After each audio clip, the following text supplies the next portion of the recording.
Professor, thanks so much for taking the time to do this. I appreciate it. Dmitry, I'm delighted to speak to you and to your students. Thank you so much. I'd like to begin a bit with your background. Civil liberties is a field of law that everybody says they want to do, particularly when they're in law school, but very few do in the way that you did it. How did you venture into that practice area? I have been involved in civil liberties in a consistent pattern, Dmitry, that I highly recommend to others to follow, which is a combination of private practice with pro bono volunteer activity in civil liberties. So I was very active with the American Civil Liberties Union predominantly, although I've also been a leader in Human Rights Watch, the leading domestic international human rights organization, and several others.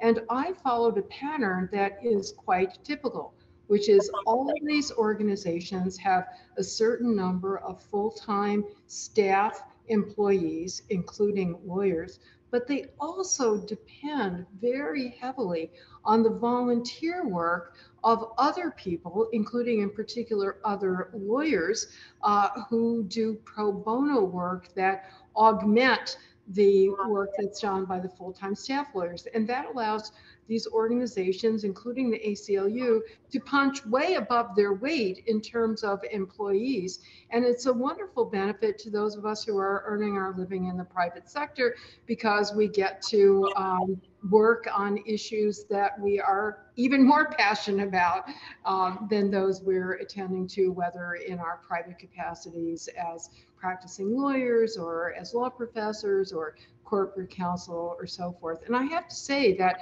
the law firms and other private sector employers benefit because it gives their staff members, including young associates, opportunities for learning about and working on issues that they care deeply about, while also developing their professional skills in ways that they might not be able to in their private practice. It may be an easy question. What drew you to civil liberties? Was it something in your past, your background, something in your history? I personally think, and I'm not a social psychologist or cognitive psychologist, so this is my layperson's theory.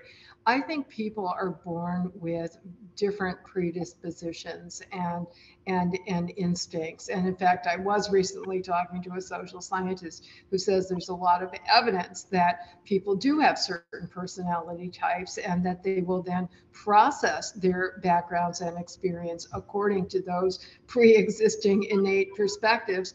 And obviously it's a mutual reinforcing. Your experiences shape you, but your predispositions also do.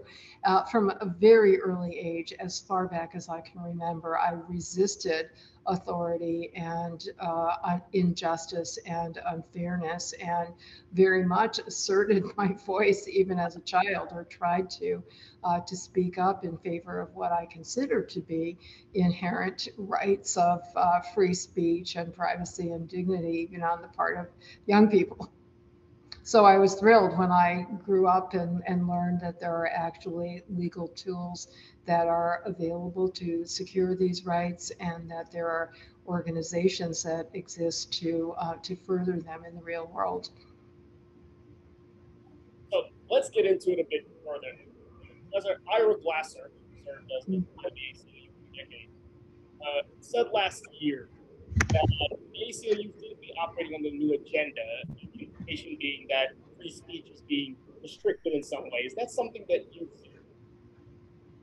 I strongly disagree with that. And, I should point out that Ira was the national executive director during my presidency, and we overlapped for a long time in the ACLU. And he and I and others in leadership are constantly debating and disagreeing with each other on many, many points. That was the whole reason why the ACLU National Board of Directors, which I presided over, got together to decide through debate and dissent what our positions would be on particular issues.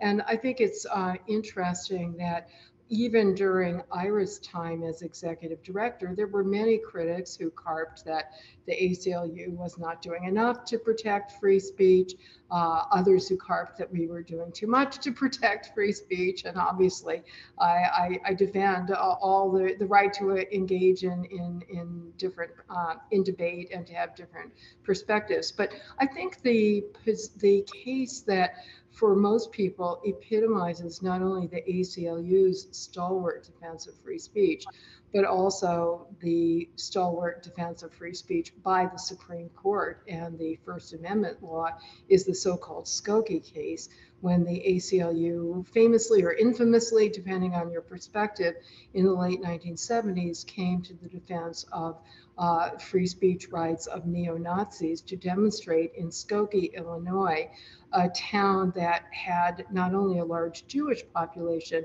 but a large number of Holocaust survivors living there.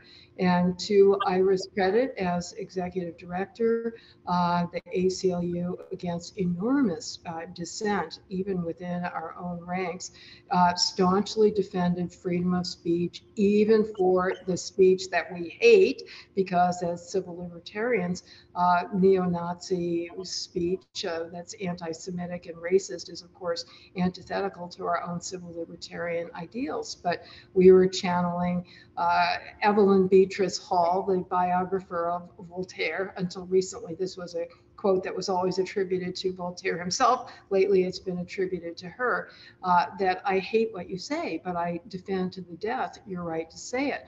Well, fast forward to 2017, almost exactly 50 years after the Skokie case, the ACLU did exactly the same thing when we came to the, and this is long after Ira's tenure as executive director, during the period when he and some others are saying that we're not doing enough to continue protecting free speech. We came to the defense of the Unite the Right demonstrators in Charlottesville, Virginia, when they were demonstrating against the taking down of the Robert E. Lee statue and the renaming of the park where it had been located. And believe me, we get enormous criticisms and attacks for having done that. I often am accused of being responsible for the murder of Heather Heyer. She was the pro-civil rights counter-demonstrator who was brutally killed by one of the white supremacists who drove his car intentionally into the crowd of counter-demonstrators. So I think we continue to do a very good job of adhering to First Amendment principles, even on behalf of anti-civil libertarians. Now, that said, I think it's really important to note that there is too much of this work to go around. And even throughout my ACLU presidency, I was thrilled when new organizations would spring up with more specialized agendas. The ACLU has a very broad agenda, trying to defend all fundamental freedoms for all people. That's a big order to live up to. And so you get this proliferation of other organizations that specialize either in certain rights. So you get free speech organizations, reproductive freedom organizations, racial justice, religious freedom, you name it. Or you get organizations that specialize in the rights of particular groups of people, racial minorities, religious minorities, and so forth. I think they all play really vital roles. I support all of them. I think the group that is doing probably the most in litigating in support of free speech recently is FIRE, the Foundation for Individual Rights and Expression. And I and other national leaders of the ACLU supported FIRE when it was first formed. It was during my ACLU presidency, and I championed it, as did Ira Glasser, because at that point, FIRE was specializing in work on college and university campuses. And the ACLU had brought and won the first challenges to campus so-called hate speech codes, but it was very clear that it was going to be more than a full-time job to focus just on the free speech issues on campus. So it's wonderful that other groups have also been complementing the work that the ACLU continues to do. Is there such a thing as good censorship, hypothetical? There is such a thing as lawful censorship. In fact, the term censorship doesn't have a legal meaning, as you and I well know, but it tends to be used for restrictions on speech that are, excuse me, I'm using up my voice, so let me lubricate. Since the term censorship is a stigmatizing term that tends to be used for restrictions on speech that would be unconstitutional under the First Amendment's free speech clause. What is not nearly as well known as it should be is that there are many restrictions on free speech that are completely compatible with the First Amendment. And it is so popular lately to demonize the First Amendment and those of us who have a strong view of protected speech to caricature the position, to say, oh, you know, it's absolutist and you absolutists will never permit or tolerate any restrictions on speech whatsoever, and you deny that speech can do any harm. Nothing could be further from the truth. The more you study First Amendment law, the more you see that it completely overlaps with common sense. As a common sense matter, it empowers the government to outlaw the speech that is the most dangerous, while it also outlaws the censorship that is the most dangerous. And one easy way to summarize the distinction, Dmitry, is a phrase that the Supreme Court and other experts have used, the emergency principle. And this goes back to more than 100 years now, to opinions, and great opinions in the early 20th century by Justices Oliver Wendell Holmes and Louis Brandeis, giants. And they've said that government may restrict speech when the speech poses an emergency, when it directly causes or threatens certain specific, imminent, serious harm. And the only way to avert the harm is through restricting the speech. And the Supreme Court has recognized that multiple subcategories of speech that satisfy that emergency principle. Many of them will sound familiar to many of your audience members. Intentional incitement of imminent violence that is likely to happen imminently, or a true threat. The Supreme Court recently decided just a week or two ago a case that clarified this concept even further. When the speaker intends to instill a reasonable fear on the part of a specifically targeted person or small group of persons, a reasonable, that is an objective fear that they are going to be subject to immediate harm. And by the way, the speaker doesn't have to intend to actually carry out the harm. The speaker simply has to intend to instill the fear, because that's harmful enough. If you reasonably fear that you're going to be physically harmed, that will impede your freedom of movement and your freedom of speech. Now, let me give you examples of speech restrictions that don't satisfy the emergency standard and therefore are impermissible censorship, the speech restrictions that are the most dangerous.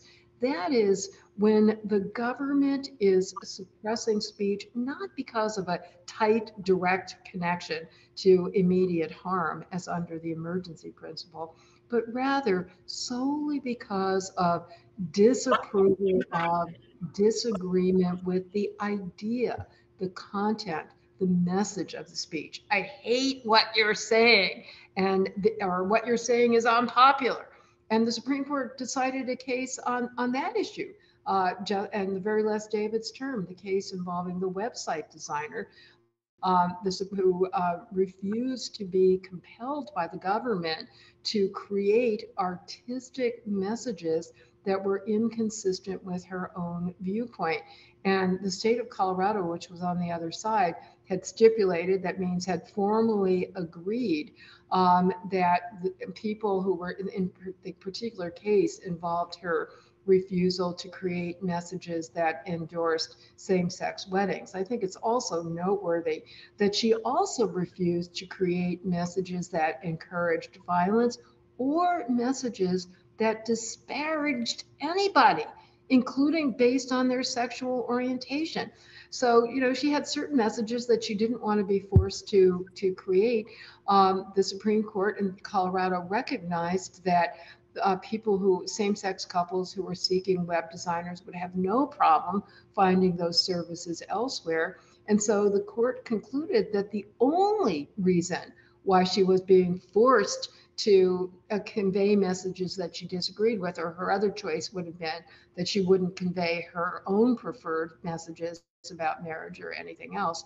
The only reason was to eliminate certain unpopular views from the marketplace of ideas, namely her opposition to same-sex marriage. And that's completely antithetical to the role of the government in our society. It's not for the government to pick and choose which ideas we choose to express or choose not to express or choose to listen to and not to listen to. There's this term that's been thrown around by folks in the past couple of years called cancel culture. Nobody really seems to know what it means. And obviously, everybody knows that First Amendment applies only to state actors, to the government. How important is it, even for private actors, colleges and the like, to comply with the spirit of the First Amendment? It's absolutely critical because having adequate restrictions on government censorship, as we just discussed, is necessary but not sufficient to enjoy meaningful free speech.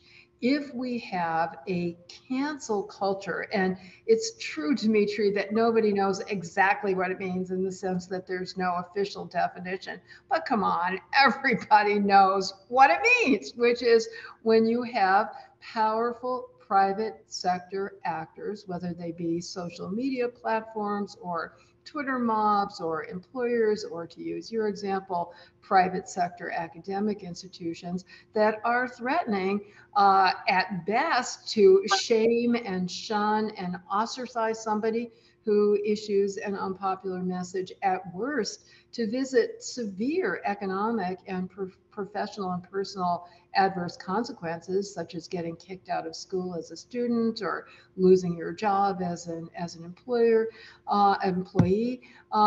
This leads to people's self-censoring because they don't want those consequences. Sure, we don't want the government arresting us and prosecuting us, but we also don't want to lose our jobs, and we also don't want to lose our friends.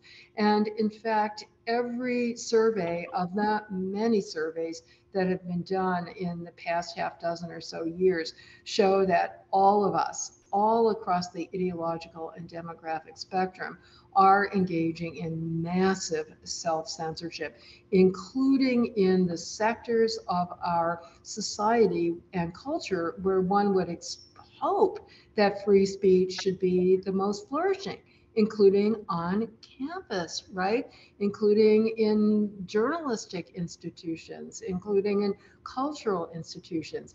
And when you ask people what, and by self-censorship, I should clarify, just as there's good censorship and bad censorship, there's good self-censorship and bad self-censorship. If you're using the term self-censorship to mean anytime we choose not to say something, that's actually an exercise of free speech, right? Because we have the right to choose what not to say, as well as to choose what to say.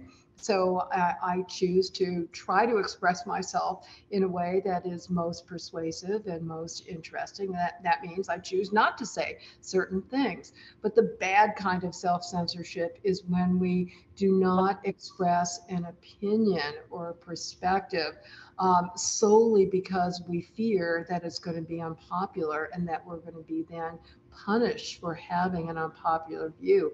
Worse yet, if we don't address a certain topic at all. And the recent surveys show that people are massively self-censoring from saying anything about the most important topics: race and gender and immigration and police practices, all the topics that sexuality, all the topics that are at the forefront of public policy debates. where it's especially important, not only in terms of individual liberty, but also in terms of our representative democracy, that we, the people, engage in candid, vigorous, hopefully civil, but not, doctored, self-censored, expurgated discussion. That's not a real discussion. How much of this falls on law schools, right? At the end of the day, lawyers have to litigate these issues and will always have to litigate these issues. And many law schools, if not most, have courses, obviously, in constitutional law and even more concrete courses in the First Amendment and free speech. How well are law schools training and incentivizing students to pursue this type of work? I would say that law schools are not doing as good a job as they should, based only on the publicly available incidents of even, maybe indeed especially, some of the most prestigious law schools in the country, where students so clearly misunderstand free speech tenets that they are violating the free speech rights of speakers that are invited to campus. And to me, as a professor who cares profoundly about students' education, they're violating the free speech rights of their fellow and sister students who choose to hear those speakers. So there have been well-publicized incidents just within the last year at Yale Law School, at Stanford Law School, Hastings Law School, others. And by the way, Hastings was very well handled by the dean. At some of the other law schools, so giving the students a lesson that they are violating free speech rights. At some of the other schools, they haven't been as good.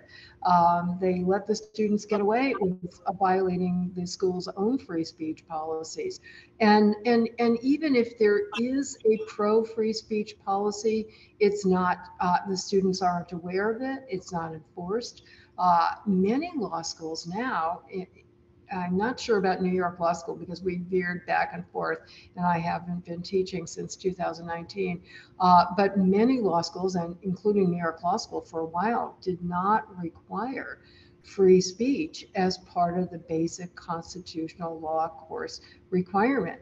The basic requirement was confined only to structural issues about federalism and separation of powers, and then maybe a smattering of equal protection. So you can graduate from many law schools, including top law schools, without having learned anything about First Amendment principles, let alone seeing those principles honored in application on your campus.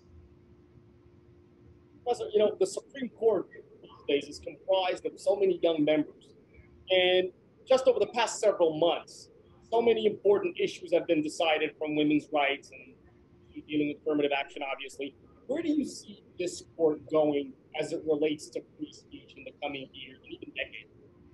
I certainly have strong negative conclusions, opinions about a number of recent Supreme Court decisions. And I say that to underscore that, to the contrary, I am very optimistic. First of all, very positive about the Supreme Court's track record on free speech, and very optimistic that it will continue in a positive vein. And here's something very interesting, Dmitry, that we all know, even the most casual member of the public who follows, very generally Supreme Court decisions, we know that the court is very deeply divided and tends to be very closely split on issues of constitutional law along ideological lines. That tends not to be true when it comes to First Amendment free speech issues. On the vast majority of them involving very controversial speech, where substantial percentages of the public wants to censor the speech, such as disinformation or hate speech or extremist speech, you have the justices either unanimous or all but unanimous, including the most conservative and the most liberal members of the court.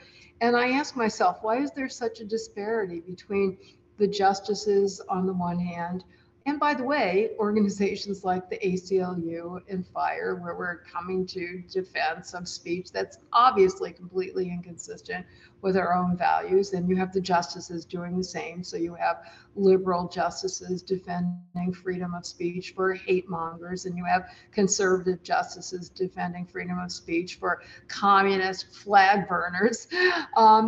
Why that disparity? And why does the public tend to only want to support, and here's the way it's often described, freedom of speech for me, or people agree with me, but not for thee? And I think the answer is clearly something that distinguishes members of the public from members of the legal profession. And that is that in the legal profession, we know something about First Amendment law, or at least we used to when it was required education. The justices certainly know that, and they also tend to know the history that gave rise to it and the actual negative experiences that we had before the First Amendment robustly protected controversial speech. They know that it was no coincidence in the cauldron of the civil rights movement that the Supreme Court started to craft very strong speech protective principles, and the immediate beneficiaries were Martin Luther King and other civil rights demonstrators, because their speech was seen as dangerous and harmful and subversive and emotionally distressing and defamatory, and all of the other negative adjectives that are now slung against speech with very different perspectives. But it's the same principles at stake. And so once I started realizing that it was information and knowledge about free speech that tended to increase support for free speech, as evidenced by the Supreme Court itself and by members of the legal profession, I said to my husband, I ought to write free speech for dummies. That would really go a long way toward increasing support for free speech. And to make a long story short, a friend who's a literary agent said, well, Oxford University has a press that has a series, Oxford University Press has a series that I think is the audience that's better than the audience for dummies. It's called What Everyone Needs to Know About. And indeed, last year I signed a contract and I wrote a book called Free Speech, What Everyone Needs to Know. It's very user-friendly, question and answer format, and I hope that your students and others who are interested in the topic will take a look at the book when it comes out in October. Professor, thank you so much for your time. This has been incredibly insightful and interesting. Once again, very much appreciated. Thank you. Oh, thank you so much for doing it, Dmitry.